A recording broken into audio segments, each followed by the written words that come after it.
बाळा, आमचीच आठवण काढत होतास ना, त्यामुळेच तर आम्ही प्रकट झालो. अरे मायबाप मानतोस ना आम्हाला, मग तुला पैशांची गरज असताना सांगायचं ना. कोणापुढेही हात पसरू नकोस.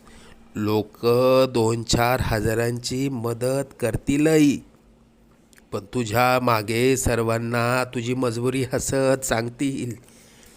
आता तुला कोणापुढे हात पसरण्याची वेळच येणार नाही. तू आजपर्यंत भरपूर दुःख सहन केलंस.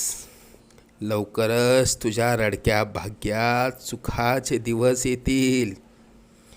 तुझ्या मनात असलेली इच्छा पूर्ण होऊन अक्कलकोटला पेढे घेऊन येणं होईल. येशील ना आम्हाला भेटायला अक्कलकोटला? सगळं मनासारखं